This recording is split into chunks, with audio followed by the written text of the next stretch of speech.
ഏതാണ്ട് 10 വർഷം മുമ്പാണ് SNDP യോഗം secretary, SN trust secretary Vellappally നടേശന് ഭൂതോദയം ഉണ്ടായത്. ഒരു പാർട്ടി അങ്ങ് രൂപീകരിക്കാമെന്ന് വെച്ചു. തീവ്ര ഹിന്ദുത്വ നിലപാടുമായി അങ്ങനെ രൂപം കൊണ്ട പാർട്ടിയാണ് ഭാരത ധർമ്മ ജനസേന അഥവാ BDJS. തിരുവനന്തപുരത്ത് ശംഖുമുഖത്ത് വെച്ചായിരുന്നു പാർട്ടിയുടെ രൂപീകരണം.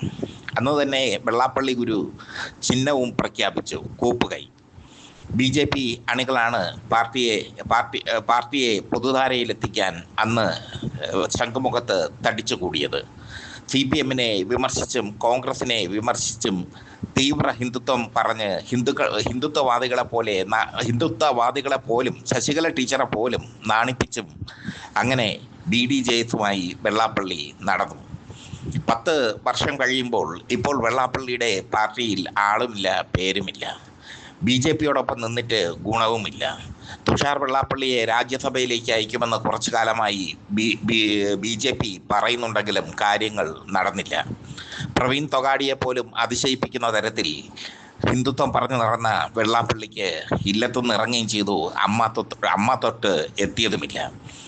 അതിനിടയിൽ വെള്ളാപ്പള്ളി BDJS-ൽ നിന്ന് അകന്നു. മകനെ പ്രസ്ഥാനത്തിൻ്റെ ചുമതല ഏൽപ്പിച്ച് പിണറായിയുമായി അങ്ങ് അടുത്തു. പിണറായിയെ പുകഴ്ത്തിക്കൊണ്ട് തേരാപ്പാര നടന്നു. പിണറായിയെ പുകഴ്ത്തിക്കൊണ്ട് നടന്ന വെള്ളാപ്പള്ളി UDF നേതാവായ, കോൺഗ്രസ് നേതാവായ VD സതീശനെ കണക്കിന് അപഹസിച്ചു. ഇപ്പോൾ CPM-ഉം ഇല്ല, BJP-യും ഇല്ല എന്ന മട്ടിലാണ് വെള്ളാപ്പള്ളിയുടെ നിലനിൽപ്പ്.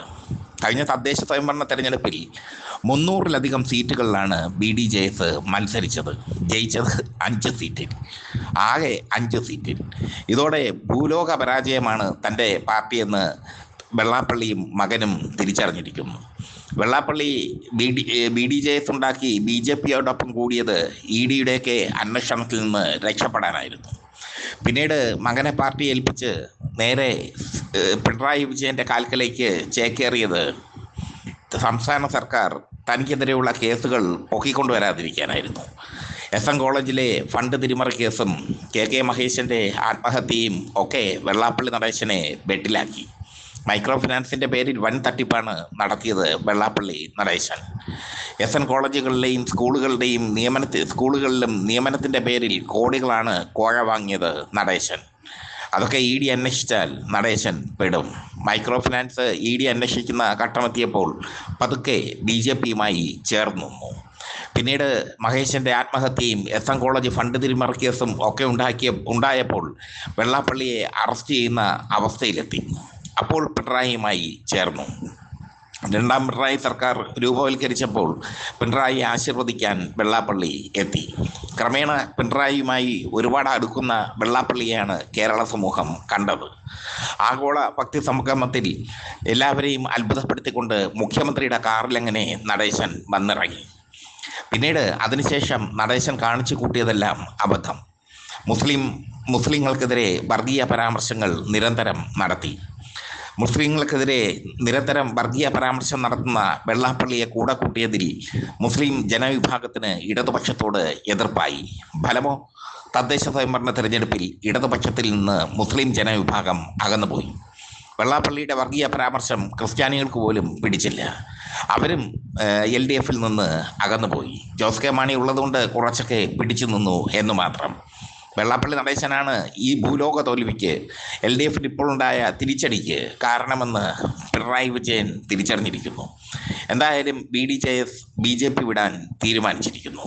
BJP വിടാൻ തീരുമാനിച്ചുവെന്ന് വെള്ളാപ്പള്ളി പറയുന്നുണ്ടെങ്കിലും, അല്ല, തുഷാർ വെള്ളാപ്പള്ളിയും BDJS നേതാക്കളുമൊക്കെ സൂചന നൽകുന്നുണ്ടെങ്കിലും അതല്ല വാസ്തവം. BJPക്ക് എവരെ മതിയായെന്നേ.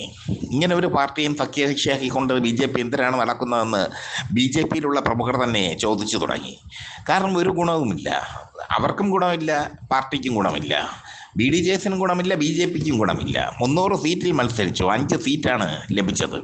ചരിത്ര പരാജയമായി മാറി. ഇതോടുകൂടി വെള്ളാപ്പള്ളി ഇപ്പോൾ ഇടതുപക്ഷത്തേക്ക് ചേക്കേറാനുള്ള ഒരു ശ്രമം നടത്തുകയാണ്. പക്ഷേ ഞങ്ങൾ മുമ്പ് റിപ്പോർട്ട് ചെയ്തിരുന്നു BDJS LDF-ൻ്റെ സഖ്യകക്ഷിയാകുമെന്ന്. പക്ഷേ CPI-ക്ക് മുറുമുറുപ്പുണ്ട്. ഇപ്പോഴത്തെ സാഹചര്യത്തിൽ CPI പറയുന്നത് പോലെ മാത്രമേ പിണറായിക്ക് ചലിക്കാൻ പറ്റൂ. PM ശ്രീ ഫണ്ട് അടക്കമുള്ള വിവാദങ്ങളൊക്കെ വന്നപ്പോൾ CPI എടുത്ത സ്റ്റാൻഡ്, അവരുടെ നിലപാട് കേരള സമൂഹം അംഗീകരിച്ചു.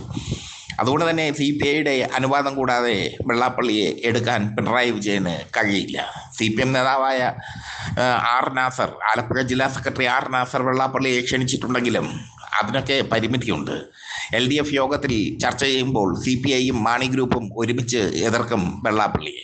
മാണി ഗ്രൂപ്പ് വന്നപ്പോൾ പോലും CPI എതിർത്തതാണ്. പിന്നെ CPMന്റെ ക്രെഡിറ്റിൽ സീറ്റുകൾ നൽകിയാണ്, അക്കൗണ്ടിൽ സീറ്റുകൾ നൽകിയാണ് മാണി ഗ്രൂപ്പിനെ പിണറായി ഒരു വിധേന കൊണ്ടുവന്നത്.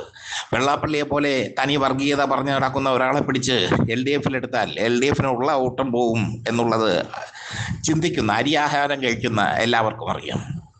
അതുകൊണ്ട് LDF മോഹം ഇനി നടക്കാൻ വലിയ ബുദ്ധിമുട്ടാണ്. മറ്റൊന്ന് UDFിലേക്ക് ചേക്കേറുക എന്നുള്ളതാണ്. അത് VD സതീശൻ ജീവിച്ചിരിക്കുന്ന കാലം സമ്മതിക്കില്ല. VD സതീശനാണ് ഇപ്പോൾ UDFിനെ നയിക്കുന്നത്. VD സതീശൻ UDFിനെ നയിക്കുമ്പോൾ താൻ മുഖ്യമന്ത്രിയായാൽ യോഗം ജനറൽ സെക്രട്ടറി സ്ഥാനം രാജിവെക്കുമെന്ന് പറഞ്ഞ് വെള്ളാപ്പള്ളിയെ കൂടെ കൂട്ടുമോ? UDFിലെ ചില ഘടകകക്ഷികൾക്കൊക്കെ താല്പര്യമുണ്ട്, വരുന്നെങ്കിൽ വരട്ടെ എന്നൊരു ചിന്താഗതിയാണ് അവർക്ക്. പക്ഷേ UDFിലേക്ക് അടുപ്പിക്കില്ല VD സതീശൻ. VD സതീശന്റെ സ്വഭാവം വെട്ടൊന്ന് മുറിരണ്ട് എന്ന മട്ടിലാണ്. വെള്ളാപ്പള്ളിയെ നിഷ്കരണം തള്ളിപ്പറഞ്ഞ നേതാവാണ് VD സതീശൻ. വെള്ളാപ്പള്ളിയോടും സുകുമാരൻ നായരോടും സന്ധി ചെയ്യാത്ത കോൺഗ്രസിന്റെ തൻ്റെ ഇടത്തിന്റെ മുഖമാണ് VD സതീശൻ. അതുകൊണ്ട് VD സതീശനും എടുക്കില്ല. അപ്പോൾ പിന്നെ വെള്ളാപ്പള്ളി എന്ത് ചെയ്യും? അച്ഛനും മകനും എന്ത് ചെയ്യും? BDJS പിരിച്ചുവിടുകയല്ലാതെ മറ്റൊരു മാർഗമില്ല. ഈ മാസം 23-ന് BDJSന്റെ അതിനിർണായകമായ യോഗം നടക്കുന്നുണ്ട്. അച്ഛനെയും മകനെയും BDJSൽ ചിന്തിക്കുന്ന പ്രവർത്തകർ പഞ്ഞിക്കിടും എന്നുള്ളത് ഉറപ്പാണ്. വെള്ളാപ്പള്ളിയുടെ പ്രസ്താവനകൾ കണ്ട് കേരളം ലജ്ജിക്കുകയാണ് ഇപ്പോൾ.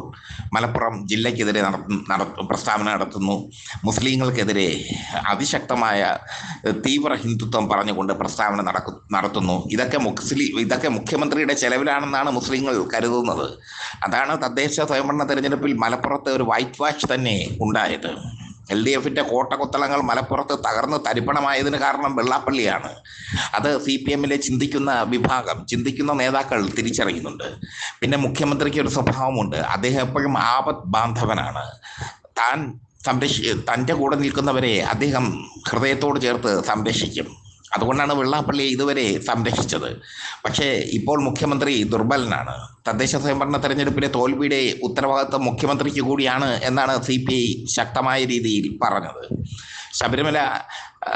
ശബരിമല സ്വർണ്ണക്കൊള്ളയ്ക്കൊപ്പം വെള്ളാപ്പള്ളി നടേശനും മുഖ്യമന്ത്രിയെ വെള്ളത്തിലാക്കി എന്നുള്ള രീതിയിലാണ് ജനയുഗത്തിൽ മുഖപ്രസംഗമൊക്കെ വന്നത്.